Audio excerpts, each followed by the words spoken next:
Bueno, creo que ahí ya estamos todos. Tenemos que avanzar con diarrea aguda y crónica. Hay dos clases, una de diarrea aguda y la otra de diarrea crónica, y vamos a enganchar algo mínimo con lo que es enfermedad inflamatoria intestinal, que es el tema que sigue para la semana que viene, ¿sí? Digo algo mínimo porque a veces la enfermedad inflamatoria intestinal puede dar diarrea, no siempre, pero bueno, por eso también está dentro de este tema, pero lo vamos a ver también el tema de las enfermedades inflamatorias por separado, porque es un tema grande y muy importante que no se puede abarcar todo dentro de esta clase. Entonces, para empezar, vamos a hablar del enfoque de la diarrea aguda y crónica. Así que primero vamos a definir, ahí puse el trabajo práctico que son todas preguntas, así que vamos a ir charlando de estos temas. Defina diarrea y cuándo es aguda y crónica.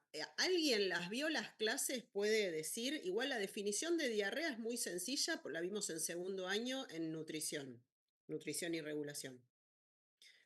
¿Qué es diarrea?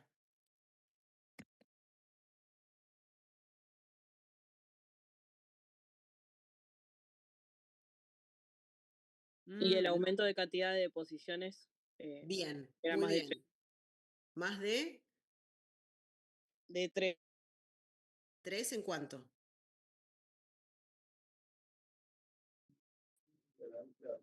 3 por día, ¿no? Era más de 3 por día. Claro, más de 3 por día, exactamente. Bueno, Acuoso o bicentética, sí.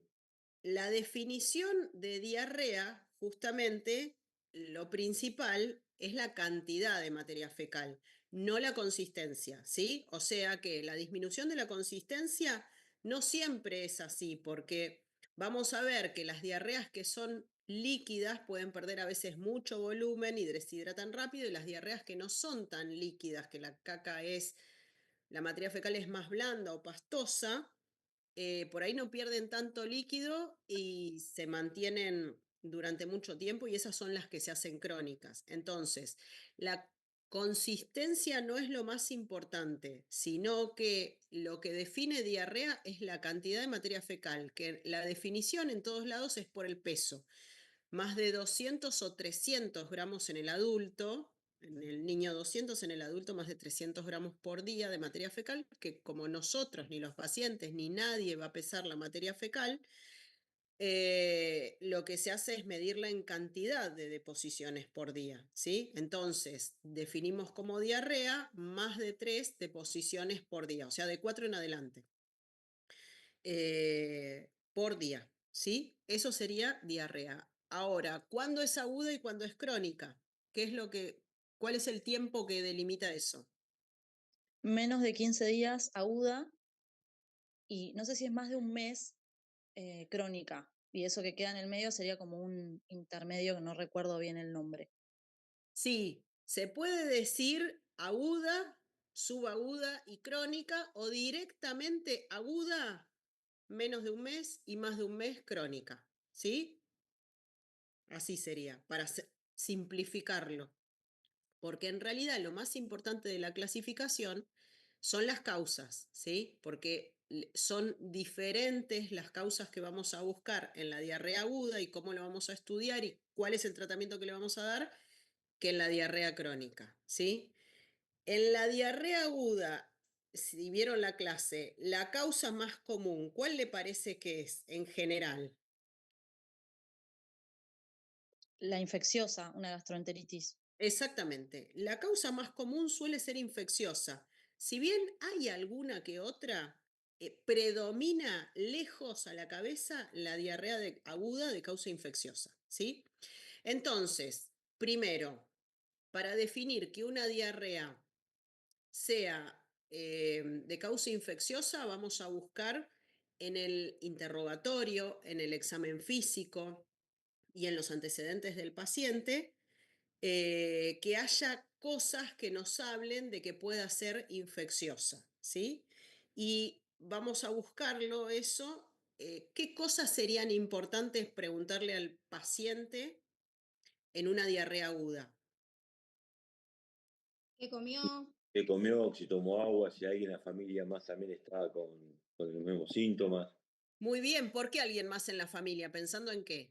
Y pensando en algo contaminado, o sea, que estamos viendo buscando en aguas, o sea, o carnes crudas o mal cocidas.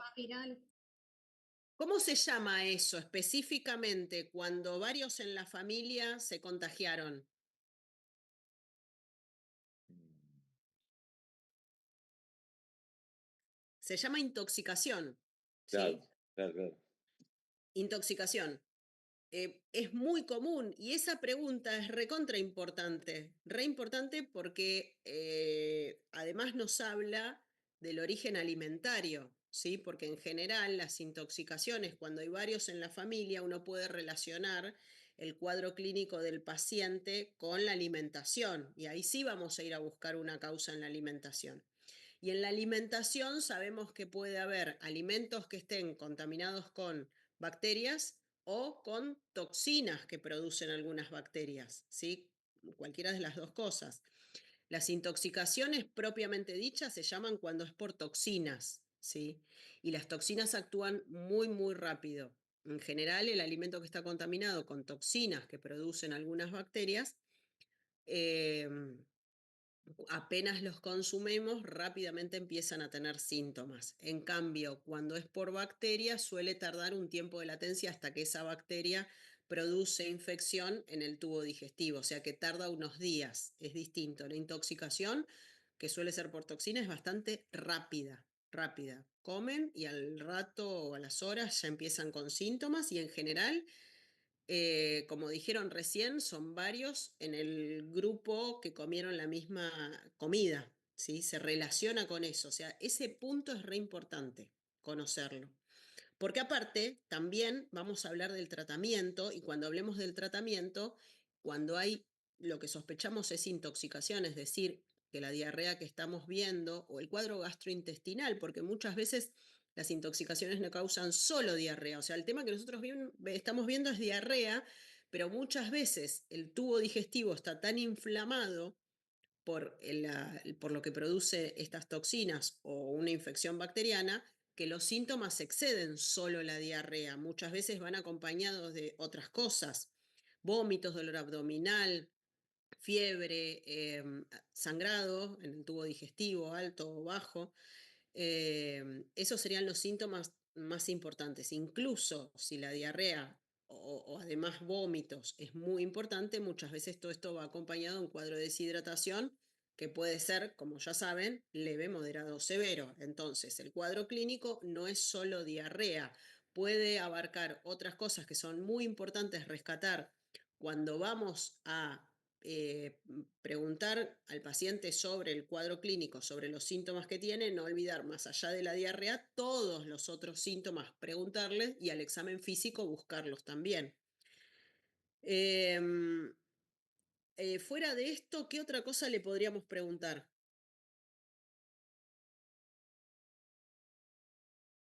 Además de para ver la causa, también las características de la diarrea, por ejemplo, si tiene sangre, moco, pus, Bien, muy bien. Si tiene sangre, moco o pus, ¿de qué nos habla? ¿Cómo se llama cuando hay sangre?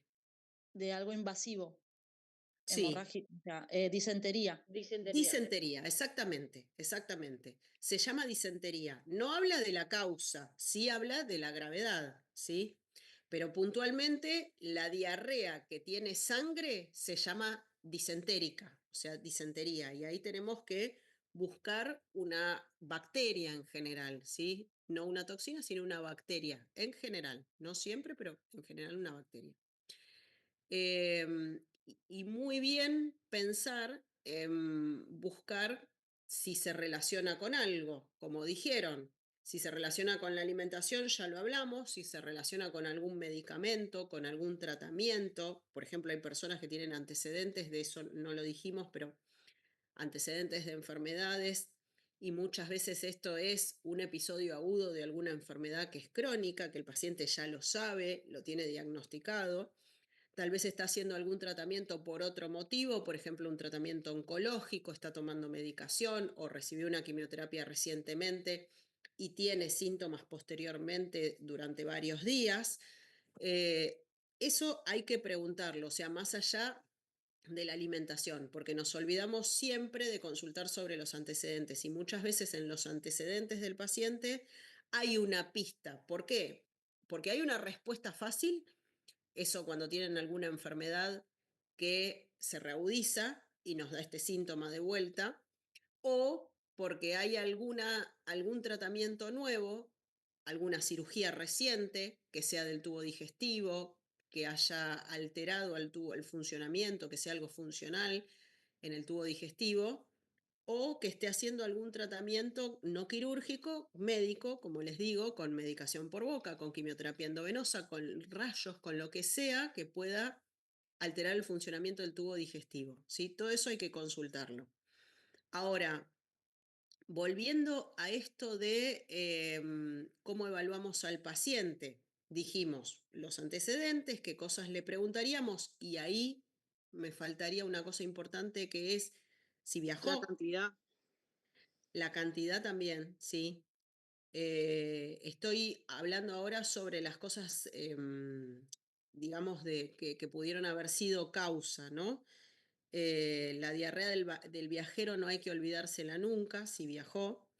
Dijeron la cantidad, que está muy bien, o sea, vamos a preguntar cosas sobre la enfermedad actual, o sea, sobre lo que le está pasando ahora, que es cuándo empezó, cómo empezó, ya dijeron si se relaciona con los alimentos o no, si se relaciona con si alivia con alguna medicación, si tiene otros síntomas, dijimos fiebre, dolor abdominal, vómitos. Vómitos es re importante porque no solo la diarrea se suma a los vómitos y puede generar mayor deshidratación, sino porque además el vómito siempre para nosotros tiene que ser una alarma. ¿Por qué? Porque el vómito muchas veces, si no mejora, es un paciente que al no tolerar la vía oral puede terminar deshidratado y nosotros cuando estamos en ese momento frente a ese paciente tal vez tengamos que examinarlo y preguntarle exhaustivamente y ver si no tiene que quedar internado, aunque sea para rehidratación, porque tal vez la vía oral no la tolera, ¿sí? Entonces, ese punto que parece una pavada es re importante, por más que venga por diarrea, consultar sobre otros síntomas y cuando hay vómitos, saber que tiene mayor riesgo de deshidratación, porque se suman las dos cosas, pero además si no tolera la vía oral no se va a poder rehidratar en la casa, ¿sí? Y esto siempre considerarlo mucho más importante, una pregunta que no nos podemos olvidar nunca en los extremos de la vida, o sea, en los niños, bebés y en los ancianos, porque se deshidratan mucho más rápidamente.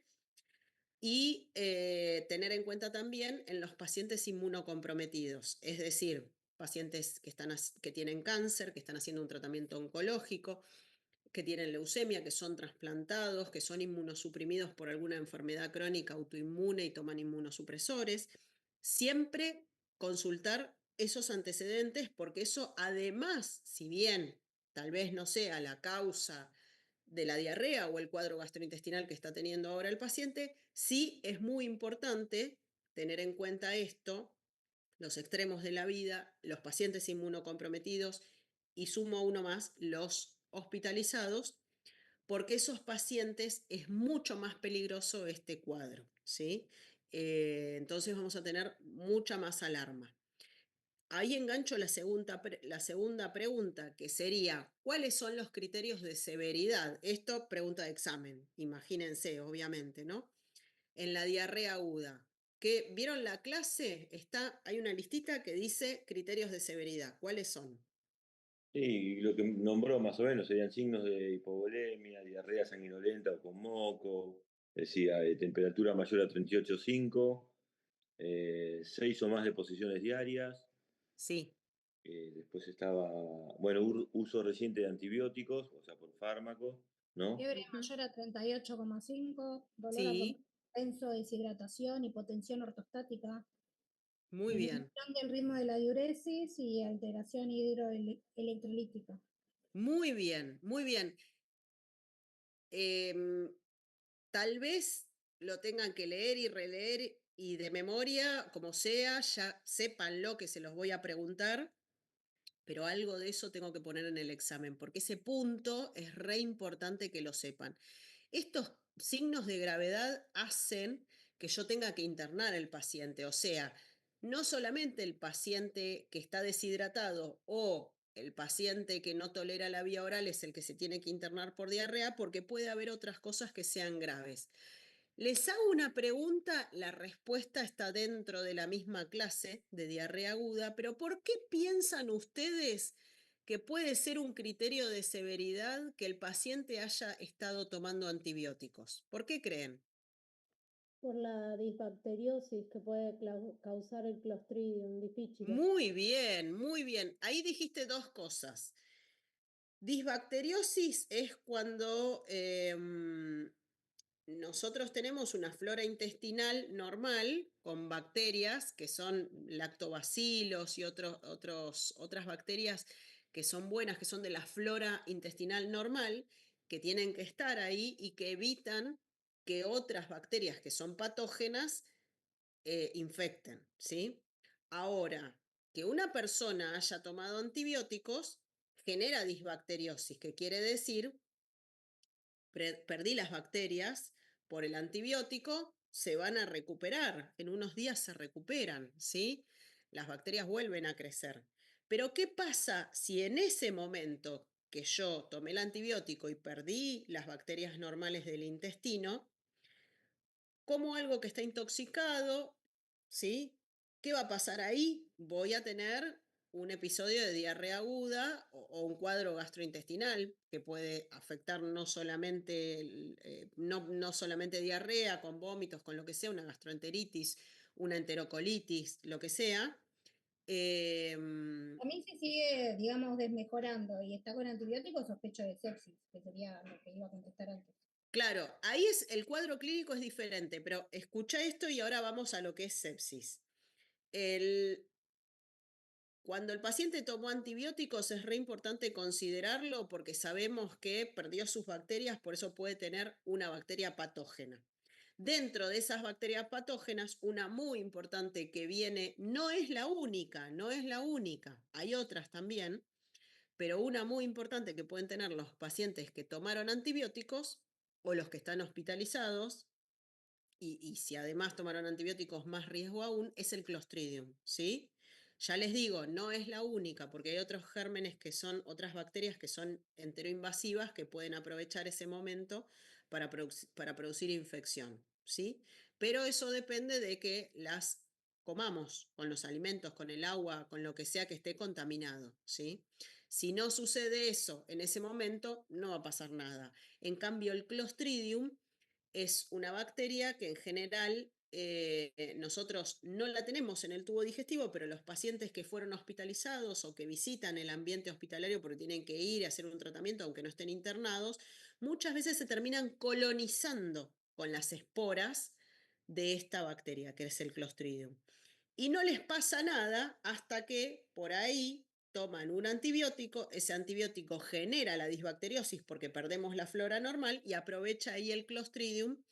Por eso es muy común y es una pregunta clave preguntar si tomaron antibióticos porque sabemos que no es tan común que cuando tomo un antibiótico justo vaya a comer un alimento contaminado, si bien puede pasar, es excepcional, ¿no? Vaya a comer un alimento contaminado y me genere una diarrea por alguna bacteria enteroinvasiva.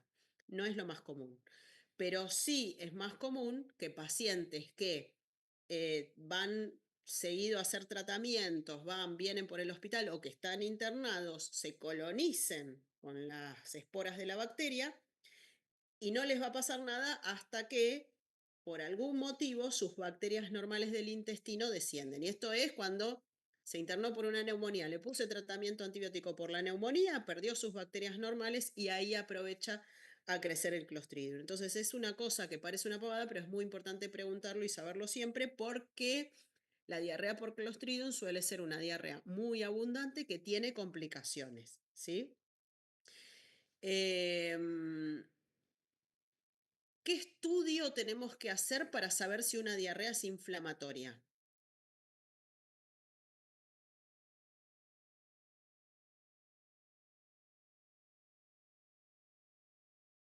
¿Qué estudio le podemos hacer al paciente? Supongamos que vino el paciente, lo interrogamos, antecedentes, cómo empezó el cuadro, cómo se desarrolló, con qué se relaciona, si tiene otros síntomas.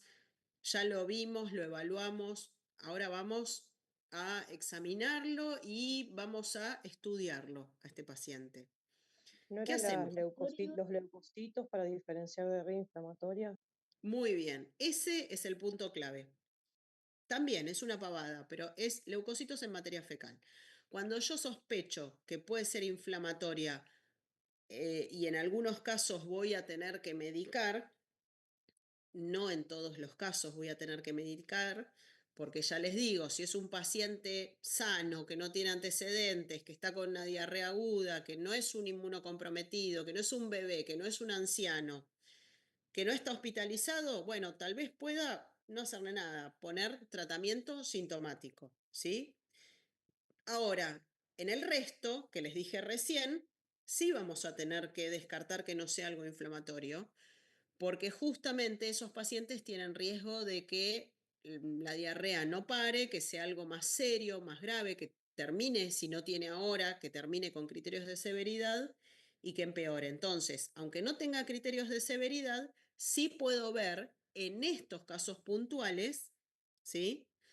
Si tiene signos de ser inflamatoria, y lo vamos a saber con los leucocitos en materia fecal, que en general no tiene que haber ninguno, cero, ¿sí?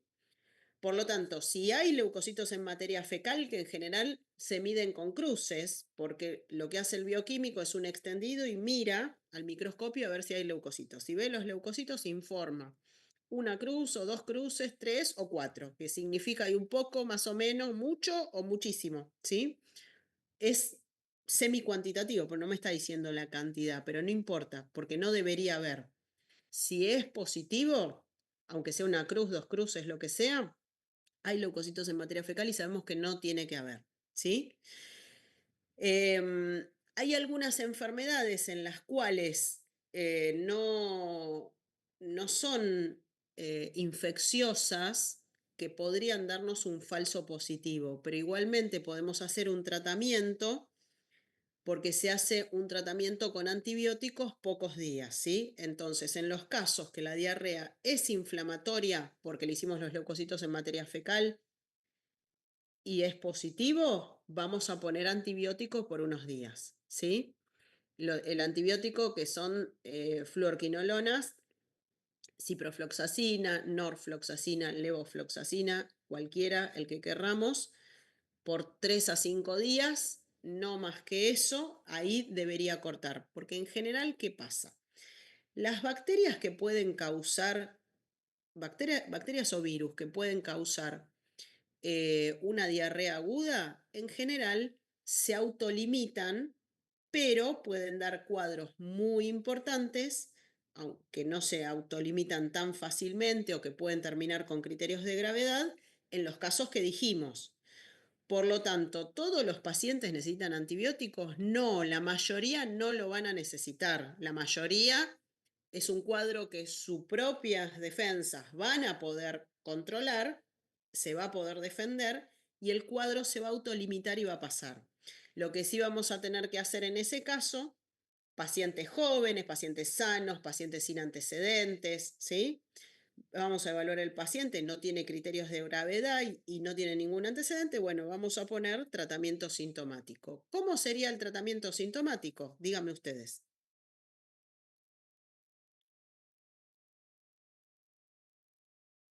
En eso tengo una duda porque si la utilización de, por ejemplo, buscapina o esto, ¿no? Porque cuánto influiría, ¿no? En que se detenga por ahí un poco esa diarrea que es necesaria que esté en cierto punto.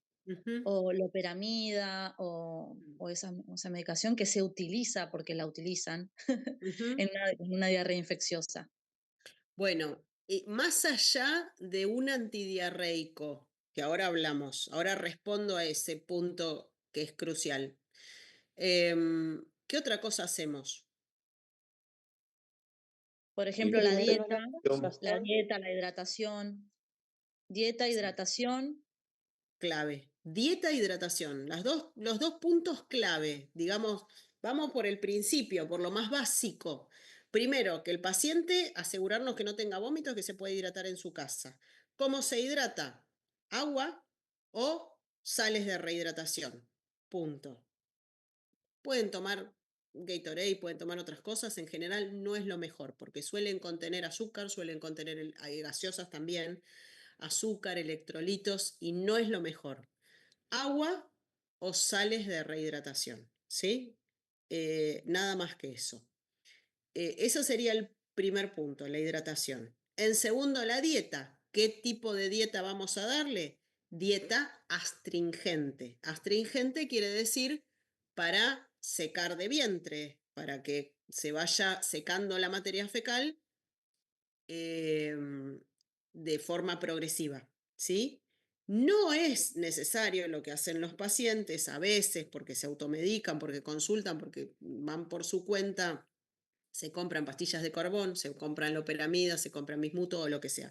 No es necesario eso, no es necesario. Es más, podría ser contraproducente, podría ser peor, podría empeorar el cuadro en algunas diarreas, sobre todo en cualquier diarrea, pero sobre todo en aquellas que son por intoxicación por toxinas. En esas están contraindicadas porque empeoran siempre y generan cuadros graves. Entonces, no deberíamos darle nada más que dieta e hidratación. Y la dieta sola debería ir disminuyendo de a poco progresivamente la diarrea.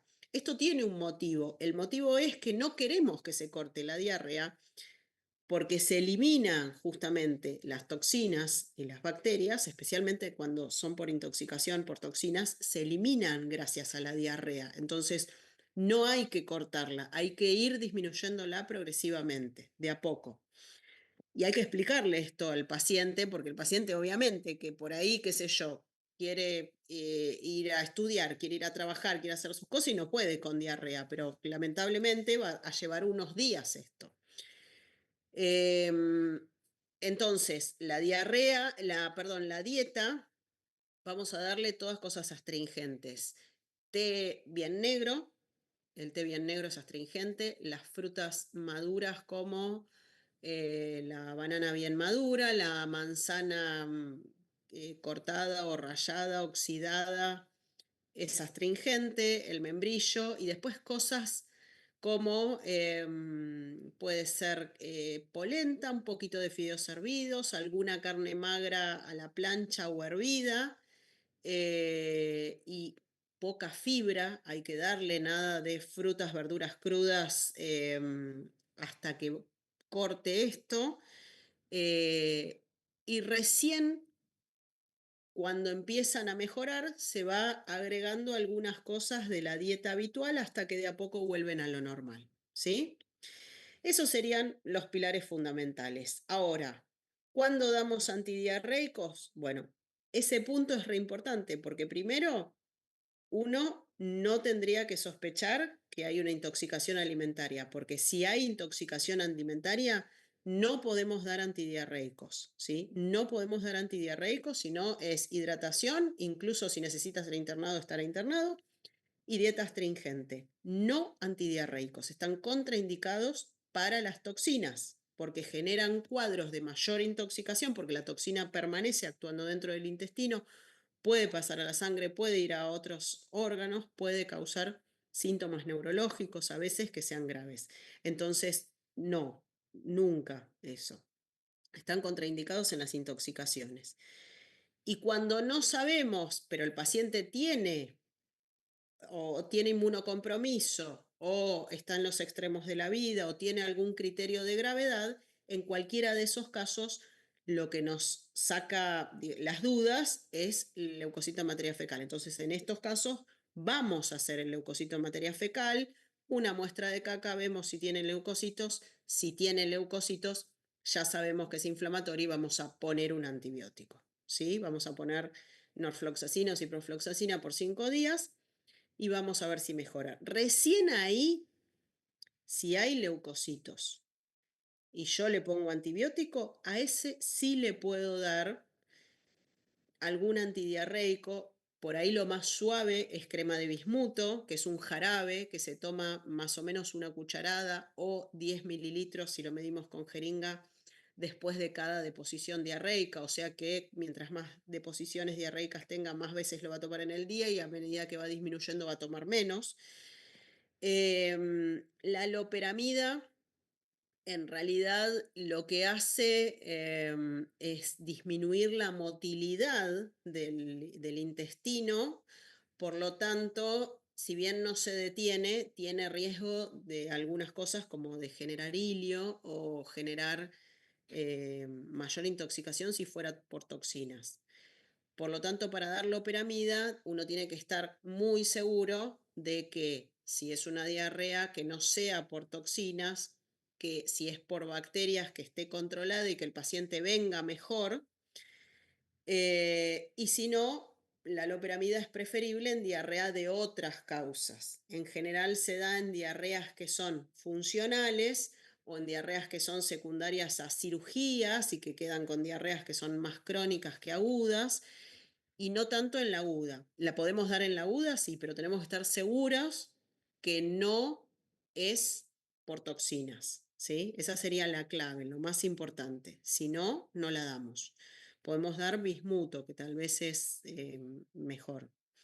Entonces, ahí, cuando sospechamos intoxicación alimentaria o cuando sospechamos la otra, que sea por la toxina del Clostridium, porque el Clostridium produce una diarrea que es ya sabemos que es en el paciente que está hospitalizado o que estuvo con antibióticos. La diarrea por Clostridium se genera por toxinas que produce el Clostridium, o sea que estaría dentro del mismo grupo de las diarreas por toxinas. Si bien no es una intoxicación alimentaria, porque el paciente no ingirió un alimento que estaba contaminado, sino que en realidad lo que sucede es que la espora contamina al paciente, la porta el paciente y aprovecha el momento de la disbacteriosis, en general después de haber tomado antibióticos, para generar esta diarrea. Alguien levantó la mano, ¿qué querían preguntar? Daniel. Yo, profe, quería preguntarle, ¿sí o sí tenemos que hacer leucocitos en materia fecal para dar el antibiótico? No, no. Si no lo tenemos, podemos no hacerlo. Por ejemplo, si estoy en algún lugar, en una salita, no tengo laboratorio en esa salita y no me queda otra, puedo buscar signos clínicos que me hablen o que me hagan sospechar de que se trata de algo infeccioso y puedo poner el tratamiento con antibiótico en forma empírica. ¿Sí? Puedo hacerlo eso. Pero tengo que interrogar y revisar muy bien al paciente, porque no es lo mismo. Primero, el tipo de paciente, primero y principal. Es decir, no es lo mismo un paciente joven, sano, sin antecedentes, que no está deshidratado, que tolera la vía oral, que lo puedo mandar a su casa, esa es una cosa. Y la otra es los extremos de la vida, el paciente deshidratado, el inmunocomprometido, por el motivo que sea, o el paciente que estuvo hospitalizado. ¿Sí? O el que está hospitalizado actualmente. Esos son dos grupos grandes. Y luego de dividir los pacientes en dos grupos, veo si está en el de bajo riesgo o en el de alto riesgo. Luego de eso, lo que voy a ver es cómo está mi paciente, ¿sí? Entonces, puedo, si no me queda otra, y el paciente está dentro del grupo de bajo riesgo, porque está bien, está bastante entero, no tiene antecedentes, no tiene riesgo, tolera la vía oral, bueno, evalúo si tiene características que pueda ser por toxina. Si es por toxina, no le voy a dar nunca un antidiarreico, lo voy a hidratar, le voy a dar dieta, y si tengo dudas si es toxina o no es toxina, puedo probar con un antibiótico. En realidad, la única que nosotros no deberíamos darle un antibiótico empírico es la que es por Clostridium, porque la que es por Clostridium, que en general es después de haber recibido un antibiótico, tiene un tratamiento específico con antibióticos que no es la ciprofloxacina, porque el Clostridium no es sensible, no se muere con la ciprofloxacina. ¿Qué tratamiento le damos al Clostridium? ¿Vancomicina? Vancomicina vía oral, vancomicina 125 miligramos cada 6 horas vía oral por 10 a 14 días, y sinomετronidazol, vía 500 cada 8 vía oral por 10 a 14 días. ¿Sí? Vancomicinas de primera línea y andan bien, con eso responden bien. Como no es sensible a la ciprofloxacina, o sea, tengo que tener en claro que yo no sospeche que se trata de un Clostridium. Si sospecho que se trata de un Clostridium, no le puedo dar ciprofloxacina. Si tengo muchas dudas, puedo también, y estoy en una salita y no tengo laboratorio ni nada y tengo muchas dudas, puedo resolver lo agudo del paciente, si está deshidratado, si necesita internación, si necesita rehidratación o lo que sea, y mandar a internarlo. No necesariamente tengo que medicarlo y hacer todo empírico porque no tengo el medio, ¿sí? Pero digamos, a fines prácticos, uno tiene que tratar de diagnosticarlo. Entonces, en los casos que sospechamos que sea inflamatorio, siempre tratar de hacer leucocitos en materia fecal. Si el leucocito en materia fecal es positivo, le pongo antibiótico, además de ponerle el antidiarreico, hidratación y dieta. Todo. ¿Sí? ¿Quedó claro eso? Profe, Daniel, entonces, perdón, pues. sí. Sobre eso tengo una duda más, que es cuándo yo decido internar al paciente y cuándo no. Porque tenemos los criterios de severidad, pero no sé si con eso alcanza o cómo sería. Sí, siempre que tenga criterios de severidad voy a evaluar si necesita internar. Más que nada, vieron que los criterios de severidad, para que sea una diarrea severa, alcanza con un solo criterio de severidad. No todos los criterios de severidad necesitan internarse. En general tiene que tener varios, pero la deshidratación, los pacientes inmunocomprometidos, o que tienen muchos episodios por día, por ahí de diarrea, digo, o diarrea con vómitos, si tienen riesgo de deshidratarse, también los puedo internar. En cuanto a eso, no hay criterios claros de cuándo se internan. Ahí vamos a evaluar nosotros al paciente y decidir si lo vamos a internar. Pero en sí, paciente que tiene solo fiebre es una diarrea severa. Sin embargo, porque es un criterio de severidad y necesito uno solo para considerarla severa. Pero no necesariamente por ese solo lo tengo que internar, porque puedo mandarlo a la casa con fiebre, con antibióticos, yo ya lo diagnostiqué, lo estudié, tolera la vía oral, está bien hidratado, lo mando con hidratación, dieta, antibiótico y antidiarreico a la casa. Lo mando con todo eso a la casa, está bien.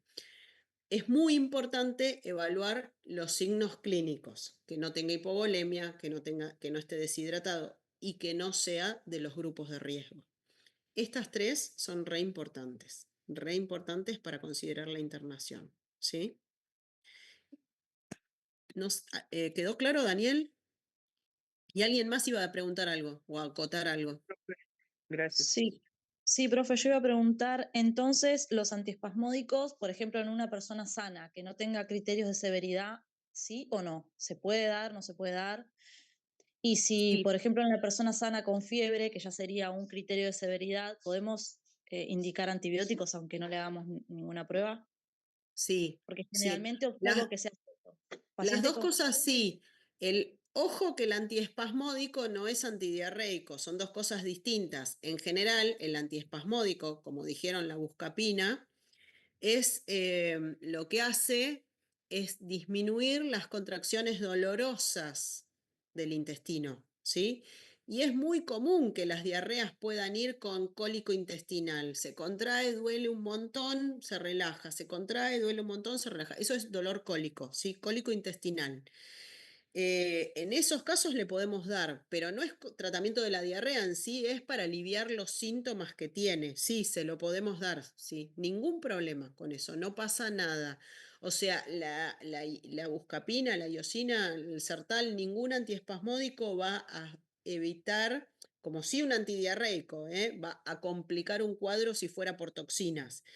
Por ejemplo, si un paciente tiene intoxicación por toxinas, que sería el cuadro más clave, no podemos dar antidiarreicos, pero sí podemos dar iosina que alivie el dolor, ¿sí? Que alivie ese cólico intestinal, sí podemos, sí. Y la otra que dijiste también sí, que es si sospechamos que es inflamatoria y no tenemos leucocitos en materia fecal, podemos medicarlo. No sé si entendí bien, si esa era la duda, podemos medicarlos directamente. Sí En podemos. Si no pacientes lo sanos, tenemos, sí. si no lo tenemos, sospechamos que es inflamatoria, ¿sí? Pero no por toxinas, toxina de cualquier germen y la toxina del Clostridium, lo medicamos con quinolonas, ¿sí? Sí podemos. Si no lo tenemos, si no queda otra, podemos. No sería lo ideal. O sea, acá lo estamos estudiando y yo cómo se los voy a tomar. Si les pregunto, ustedes me tienen que responder que le tenemos que hacer los leucocitos en materia fecal. Y si tiene positivos, le vamos a poner antibiótico, una quinolona, ¿sí? Habiendo descartado que no sea por toxinas.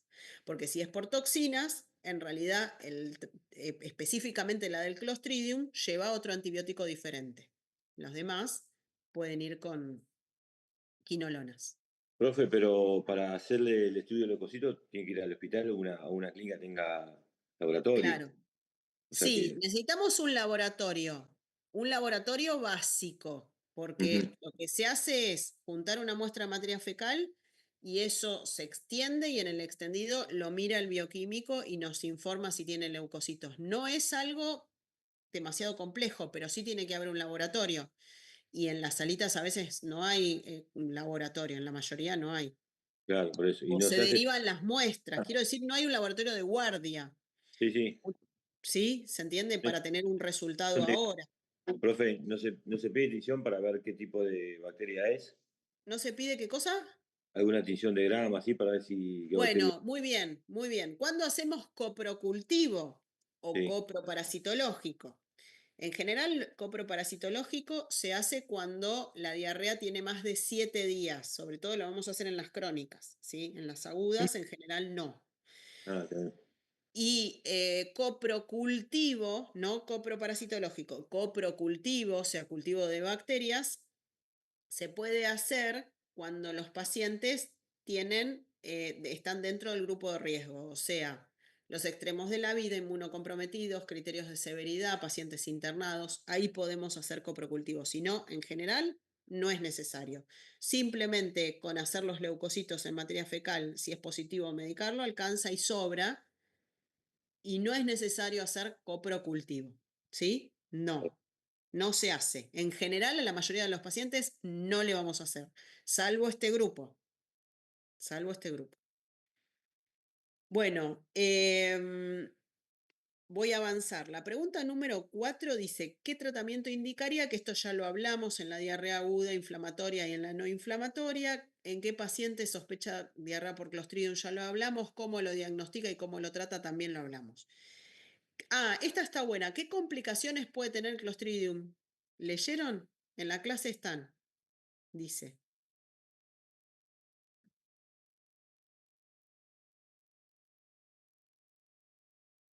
Sí, no era megacolon tóxico. Esa. Es ¿Y esa. saben qué es el megacolon tóxico? ¿Qué es? Y calculo que la inflamación del colon por alguna toxina, ¿no? No, no, es mucho más que eso. Es por inflamación. Sí, es por inflamación que se produce la complicación, pero es mucho más que eso. El megacolon es una complicación, como su nombre lo indica, es un colon enorme, que en realidad se distiende, se distiende, se distiende y se distiende tanto que tiene riesgo de perforación. Ah, ¿Sí? claro, riesgo de. Eso es megacolon. Tóxico porque es por toxinas, ¿sí? Esto pasa en el Clostridium. Entonces, es muy fácil de diagnosticar. Cuando sospechamos eso, le hacemos una placa de abdomen en la cual se ve el colon, o incluso si hubiésemos hecho una tomografía se ve también, pero no necesitamos, con una placa, una radiografía de abdomen se ve perfectamente. Se ve el colon recontra aumentado tamaño, ¿sí? En ancho, ¿sí? Se dilata el colon y mientras más dilatado está, más riesgo de perforación tiene, ¿sí? Ese es el megacolon tóxico. La otra es que pueda dar un cuadro de hilio. ¿Qué es el cuadro de hilio?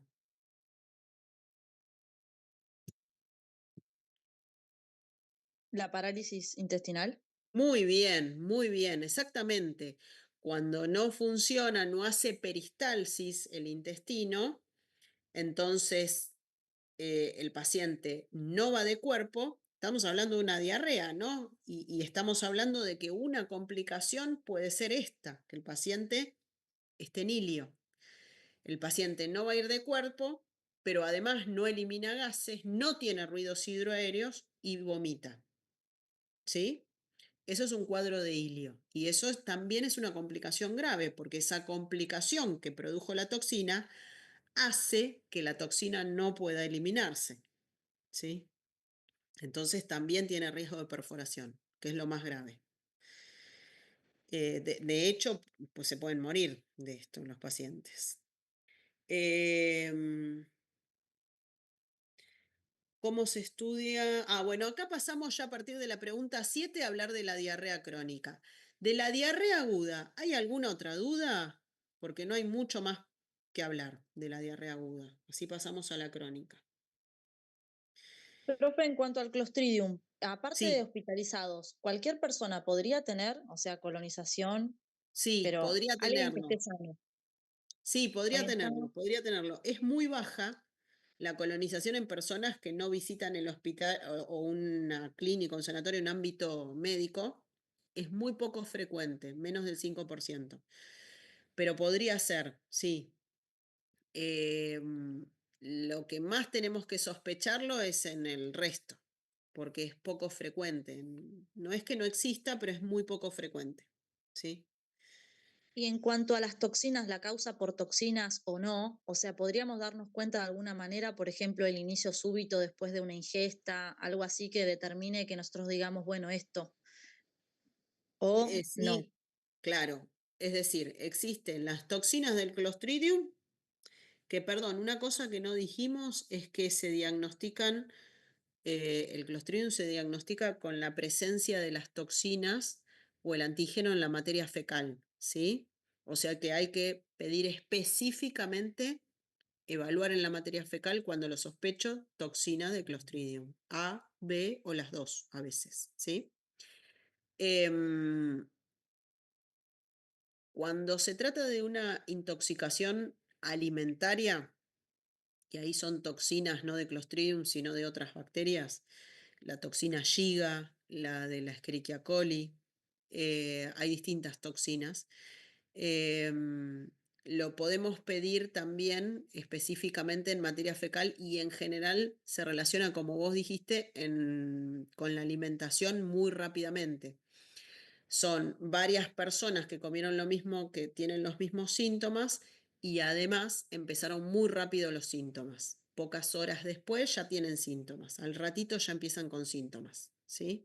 O sea, eso es lo que nos tiene que hacer sospechar que es intoxicación por toxinas, no por bacterias, porque si el alimento estaba contaminado con bacterias, desde que consumimos las bacterias hasta que produce el cuadro clínico pasan 2 o 3 días por lo menos, a veces un poquito más.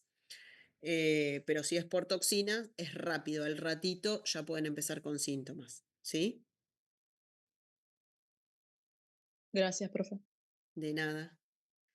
Bueno, pasamos a la diarrea crónica. Dijimos que diarrea crónica es más una diarrea que lleva más de 4 semanas. Y acá, en este punto, es muy importante decir que la diarrea que lleva más de 4 semanas es una diarrea que no es tan abundante ni tan líquida, porque en general, si llegaron a un mes sin morir, es porque no se deshidrataron, ¿sí? Más allá de que los pacientes en general toleran la vía oral, o sea que es un cuadro más leve, más solapado, que no suele ir con tantos síntomas de gravedad, sino al contrario, por eso se hace crónica, ¿sí?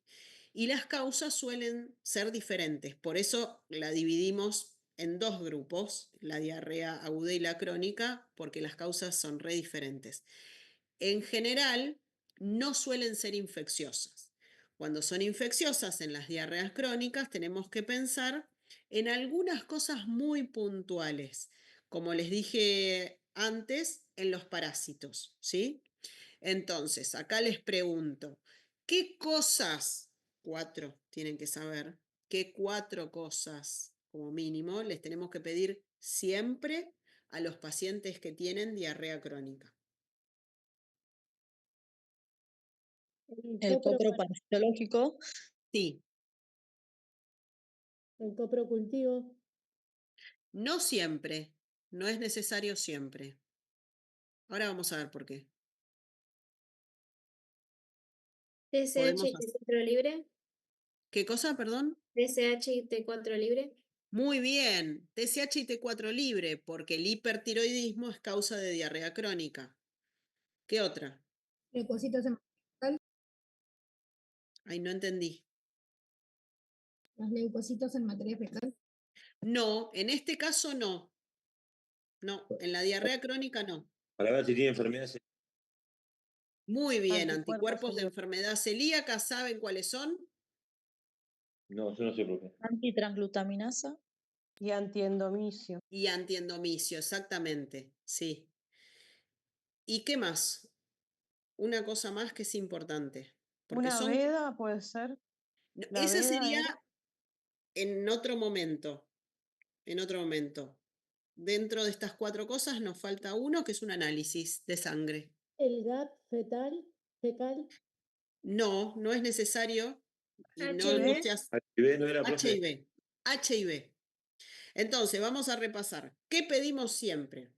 HIV, anticuerpos de celiaquía, TSH y T4 libre y copro parasitológico. Acá si quieren pedir un coprocultivo no es lo más frecuente, pero podemos pedir un coprocultivo. Lo que no se tienen que olvidar es el copro parasitológico.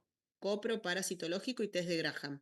Test de Graham es con una gasita que se frota en el ano o una cinta scotch que se pega en el ano y eso es para ver distintos parásitos, ¿sí? Porque el copro parasitológico se junta una muestra de materia fecal todos los días en un frasquito con formol y además se manda una muestra en fresco, ¿sí? Son 2 muestras de materia fecal para ver distintos tipos de parásitos. Pero hay algunos parásitos que no los podemos detectar con ninguno de estos dos, que sería copro parasitológico, seriado y fresco.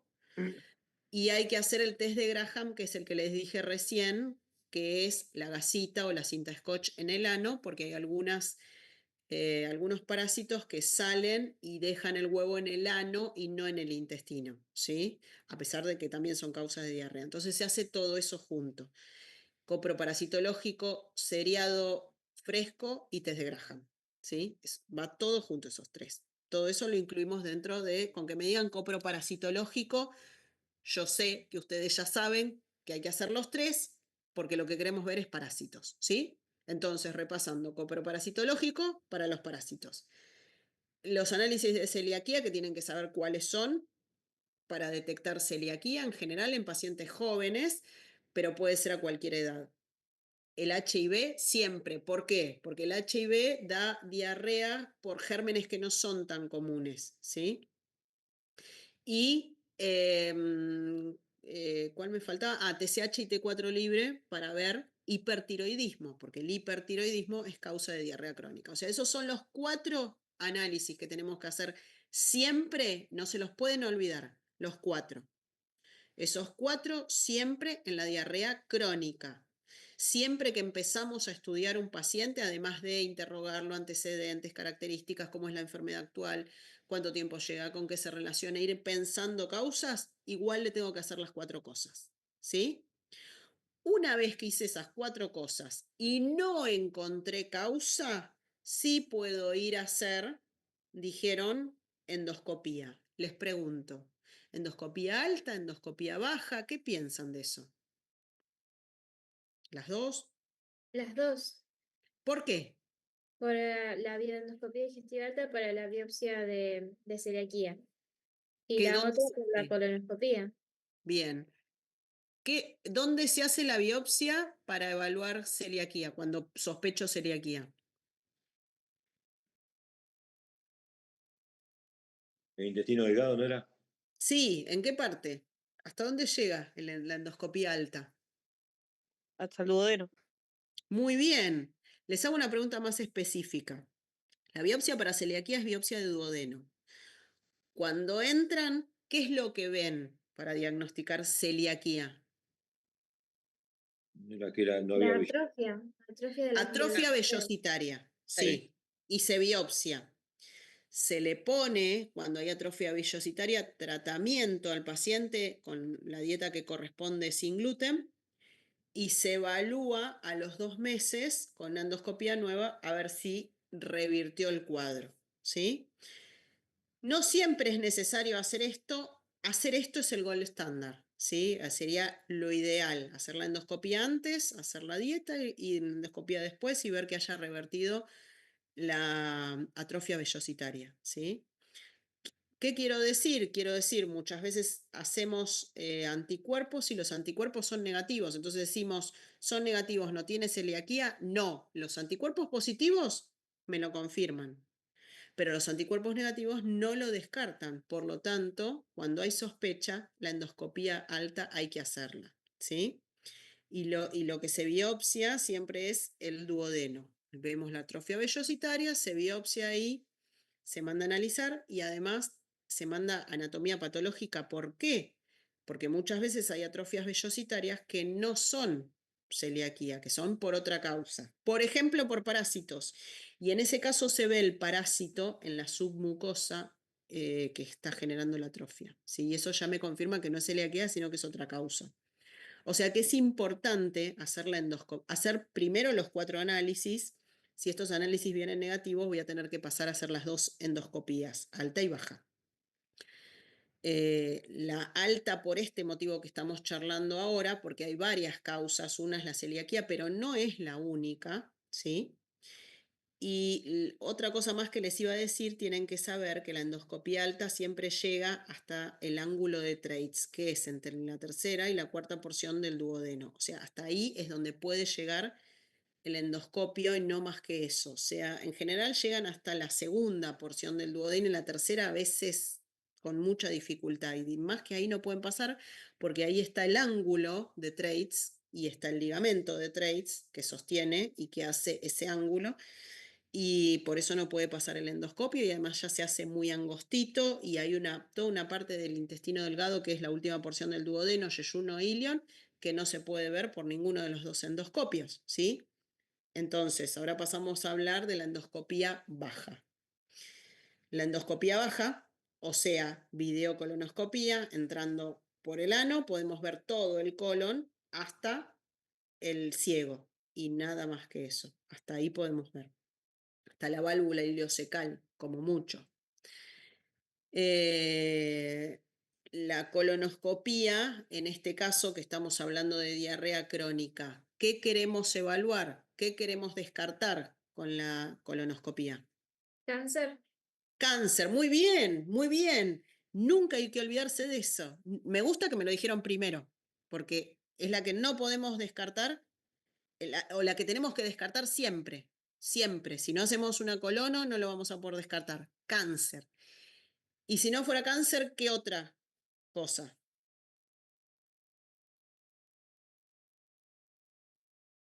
¿Divertículos? Divertículos pueden ser causa, es una causa benigna, sí, pero hay otra en personas jóvenes. Colon irritable. Colon irritable, ¿no era?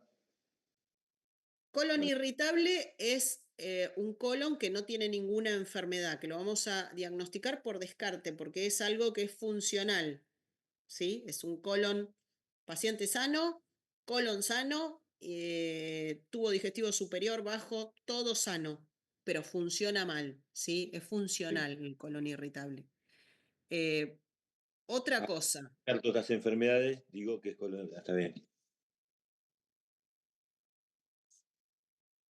¿Qué otra cosa tenemos que descartar? Enfermedad que da diarrea en personas jóvenes. ¿Colitis ulcerosa? Muy bien, las enfermedades inflamatorias. La semana que viene vamos a hablar puntualmente de esto, ¿sí? El jueves que viene charlamos de enfermedad inflamatoria intestinal. Enfermedad inflamatoria intestinal es un capítulo muy grande de enfermedades, que son 2 principalmente, hay otras, no son solo 2, hay más enfermedades, pero muy conocidas, colitis ulcerosa y Crohn. Son enfermedades que pueden ser leves, pero que en general tienen mucha repercusión clínica, y la colitis ulcerosa, como la palabra lo dice, afecta solo el colon. El Crohn puede afectar desde la boca hasta el ano, no solamente el colon. Por eso las 2 endoscopías son necesarias en la diarrea crónica, ¿sí? No solamente por la celiaquía, sino porque si un paciente es joven y tiene una enfermedad inflamatoria intestinal, y esta enfermedad inflamatoria intestinal no sabemos cuál es, la vamos a tener que diagnosticar. Y para que esté bien diagnosticada hay que hacer siempre las 2 endoscopías, ¿sí? O sea que para la diarrea crónica, ¿está bien hacer solo videocolonoscopía? No. Necesitamos, si no sabemos la causa y estamos investigando la causa, hacer las 2 endoscopías. Y ya tenemos como mínimo 2 motivos, ¿sí?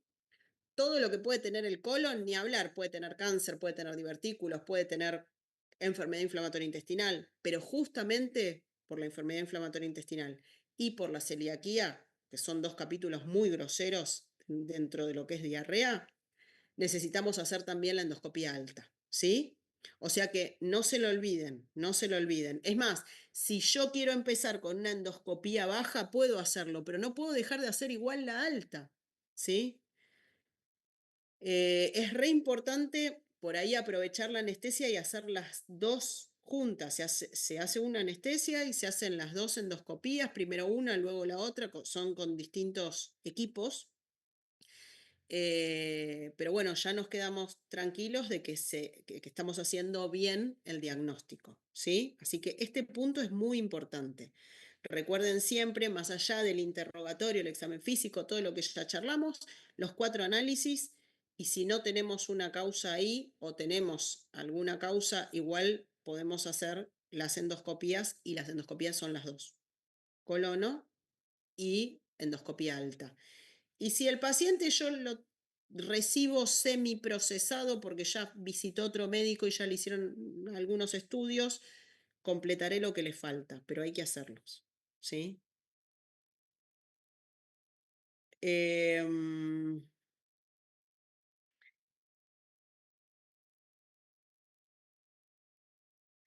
Acá ya pregunta, las últimas preguntas, dice qué complicaciones pueden tener las enfermedades inflamatorias intestinales, qué opciones de tratamiento existen para estas enfermedades. Ahí, si quieren, ya lo dejamos para la semana que viene, porque es un montón. Las enfermedades inflamatorias intestinales, que es colitis ulcerosa y Crohn, y otras más, no solo esas 2, porque hay otras, tienen un tratamiento muy específico y pueden tener complicaciones específicas según cada uno, y pueden ser muy graves, muy, muy graves, incluso llevar a los pacientes a la muerte. Así que eso lo dejamos para la semana que viene, ¿sí? Si les parece. Bueno, no sé hasta acá si tienen dudas. No, está bien, profe. Entonces, para que me quede más claro, para crónico pido estos 4 estudios, los más importantes, y después para seguir estudiándolo sería la veda y la videocolonoscopía. Exactamente, Y exactamente.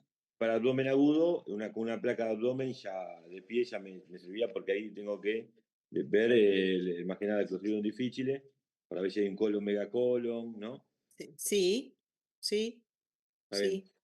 No les nombré ecografía, también se puede hacer ecografía abdominal, también se ve en una eco, eso. Una cosa más me queda de diarrea crónica, una cosa más que es importante, que es la diarrea malabsortiva, ¿sí? Vieron que la clase divide lo que es mala absorción de mala digestión. No importa. ¿Son 2 cosas distintas? Sí, pero no hace falta que sepan tanto. Son diarreas malabsortivas, o se llaman malabsortivas cuando hay ciertos nutrientes que por distintos motivos no se pueden absorber. Porque la mucosa no puede absorberlo, o porque no se producen, en el caso de la insuficiencia pancreática, y acá hay muchos motivos, muchas causas. En la insuficiencia pancreática no se produce suficiente cantidad de enzimas digestivas para digerir esos alimentos, por lo tanto esos alimentos que no están bien digeridos no se van a poder absorber, porque una proteína no llegó a estar en aminoácido, entonces no se va a poder absorber. Por eso se llaman por ahí, en vez de mala absorción, mala digestión, pero en sí todo entra dentro del mismo capítulo que es mala absorción, porque más allá de que la mucosa del intestino está normal y podría absorberlo, si yo no produzco enzimas que lo digieran, no va a estar en su mínima proporción para poder ser absorbido. O sea que finalmente la consecuencia va a ser que no se va a absorber. Por eso están todas, por más que la dividamos en mala absorción y mala digestión, están todos dentro de lo que es mala absorción, porque los nutrientes se pierden sin que sean absorbidos, ¿sí? Entonces, ¿qué hacemos en estos casos? Primero, lo que vamos a tener es un paciente que tiene esteatorrea, o sea, materia fecal grasosa, voluminosa, con olor, que flota en el agua del inodoro.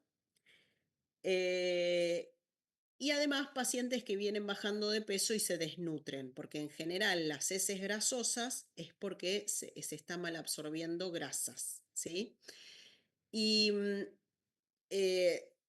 cuando nosotros vemos un paciente que hemos descartado todo tipo de diarrea, en la diarrea crónica, digo, y no encontramos la causa, podemos ir a buscar si hay causas de malabsorción, ¿sí? Dentro de las causas de malabsorción, una causa muy importante es la insuficiencia pancreática. ¿Cuándo hay insuficiencia pancreática? Pacientes que tienen un tumor de páncreas, pacientes, o sea que quedan pocas células sanas porque hay en gran parte un tumor, pacientes que fueron operados de un tumor pancreático y lo que les queda es una mínima proporción de páncreas, o pacientes que han tenido pancreatitis aguda y quedaron con muy poco tejido porque tuvieron una pancreatitis necrótica, necrohemorrágica y quedaron con poco tejido sano, o pacientes que tienen una pancreatitis crónica, ¿sí? Resumiendo, pacientes que tuvieron pancreatitis aguda o tienen pancreatitis crónica o tienen un tumor o fueron operados de páncreas. Cualquiera de esos casos yo puedo sospechar que existe insuficiencia pancreática, exócrina, ¿sí? A veces puede ir acompañado de endocrina también cuando el tejido remanente, lo que queda de páncreas es muy poquito, puede generar insuficiencia exócrina y endocrina, o sea, la exócrina quiere decir hay pocas enzimas digestivas, o sea que no va a digerir adecuadamente los alimentos, por lo tanto no los va a poder absorber adecuadamente y con el paso del tiempo se va a ir desnutriendo.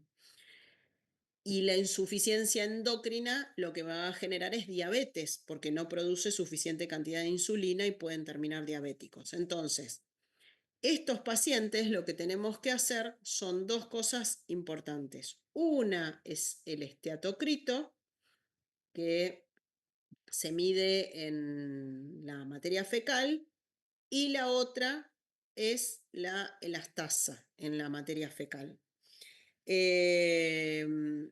Cualquiera de estas dos pruebas se hace para ver la cantidad de enzimas que hay. El esteatocrito mide enzimas en la materia fecal y la elastasa mide elastasa, que es una enzima en particular en la materia fecal, ¿sí? Cualquiera de estas pruebas me sirve para diagnosticar insuficiencia pancreática.